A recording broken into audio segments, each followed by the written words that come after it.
Hello guys, welcome back to my channel. Today's we are going to see what would have happened if Anakin Skywalker, still a Jedi Padawan, had left the Jedi Order and started his own Sith Empire. Let's begin. Somewhere in the Jedi archives, there's a record of a 9-year-old boy who was supposed to bring balance to the Force. There's no record of what happens when that boy decides balance was never the goal. This isn't a story about a fall. This is a story about a boy who looked at everything he was offered and simply walked towards something else. It started, as these things do, with a routine assignment, a mid-rim world, a trade dispute, an escort job that should have taught a young apprentice patience and nothing more. His master was careful, measured, the kind of knight who believed control was the whole of the craft. And for a while, the boy tried to believe that too. Then the negotiation collapsed into gunfire, and the boy discovered something his master never wanted him to know about himself.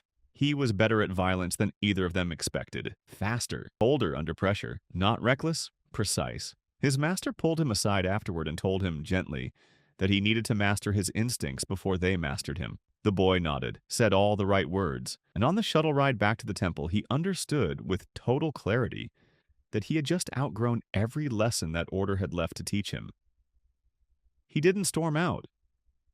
There was no dramatic confrontation, no council chamber shouting match. He simply packed nothing, told no one, and walked out of the temple in the middle of the night. He'd already made a friend in high places, a patient, attentive chancellor who had been listening to the boy's frustrations for months, always with the right questions and never any judgment. The boy needed somewhere to disappear to. The offer was already waiting. For the better part of a year, almost no one in the galaxy knew where he'd gone. Not the Warmonk Council, who assumed he'd simply run off the way frightened younglings sometimes did. Not his birth family, who had no way to reach him.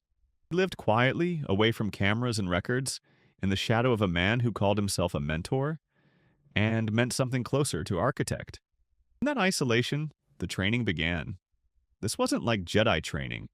There was no meditation, no talk of detachment, no lectures about letting go of what you love. His new teacher taught him the opposite.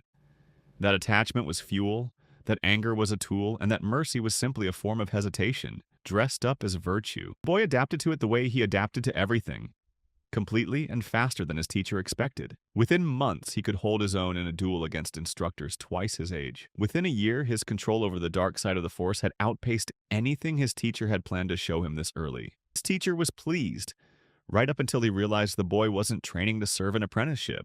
He was training to finish one as fast as possible, and then decide for himself what came next. The turning point came from an old, half-forgotten vault his teacher kept sealed for a reason. Inside it, a single pyramid-shaped relic, 3 centuries old, humming faintly with a presence that felt nothing like his teacher's careful, patient darkness. The moment the boy touched it, a voice answered that wasn't his teacher's. A voice that belonged to a warlord who had once conquered a fractured galaxy, outright, not through decades of patient scheming from behind a throne, but through direct, undeniable force, learned in total isolation, far from any master's leash. The relic didn't lecture him about restraint. It didn't ask him to wait his turn. It offered to teach him. And Anakin understood, holding it, exactly what his current teacher actually wanted from him. Not a partner, not an heir, a weapon, kept sharp and kept waiting, for someone else's war on someone else's timeline. He wasn't interested in waiting for anyone's timeline again. He left the same way he'd left the temple, quietly, without a confrontation, without a plan to come back. He deactivated every channel his old teacher could reach him through. He took the relic, a stolen ship, and nothing else. His teacher tried to reach him for weeks. Reassurance first, then warnings, then something close to desperation. Though he was too careful a man to ever let it sound that way, none of it mattered. By the time the messages stopped coming, the boy was already deep in unmapped space, following a star chart the relic had shown him. A chart leading nowhere any Republic surveyor had ever logged. What followed were years the rest of the galaxy simply doesn't have a record of. While the Clone Wars ignited and spread across 1,000 systems, one former apprentice sat alone in the unknown regions, with nothing but an ancient relic for company, and let it teach him everything it knew. Combat forms 3 centuries out of date, but no less lethal for it. Techniques for projecting the Force across distance, for bending minds without a word spoken, for surviving injuries that should have killed him twice over. The relic taught the way a warlord teaches, without patience, without softness, without a single lesson that assumed he'd ever need saving. By the time the war back home had ground into its most brutal phase, core worlds burning, entire star systems drafted into a fight, neither side could still explain the purpose of, the boy the galaxy once called an apprentice had become something it had no name for yet. The relic's final lesson wasn't a technique. It was a location, the coordinates to something the old warlord had built and never finished using. An automated forge world, buried for centuries in a dead system, still humming with power, still waiting for someone with the will to walk in and claim it. It didn't ask him for permission. It asked for will alone.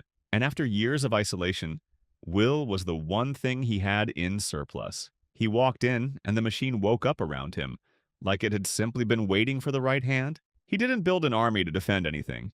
He built one with a single purpose stated to no one but himself. The Republic and the Separatists had spent years tearing the galaxy apart, fighting over who got to rule it. He intended to end that argument permanently, Tiana, by taking it from both of them. He didn't announce himself with a message. He announced himself with a fleet, emerging from hyperspace at the edge of a contested core world corridor, directly between a Republic battle group and a Separatist blockade that had been grinding at each other for months. Both sides hailed the newcomer, assuming reinforcements, assuming allies, assuming anything but the truth. They got the truth anyway. A single transmission sent to every command channel on both sides at once, from a voice neither the Republic nor the Separatists had heard in years. He told them nothing about peace. He told them this war was over, not because either side had won it, but because he'd decided it belonged to him now, along with everything both sides had spent years fighting to control. Then his fleet opened fire on both of them at once.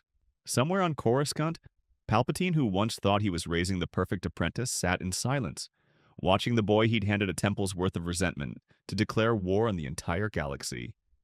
Starting with him, the galaxy had spent years bracing for the Clone Wars to end in a negotiated peace, or a hard-won victory for one side.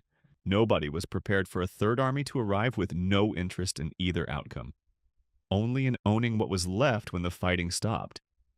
Part 2. The Conqueror's War. Coming soon.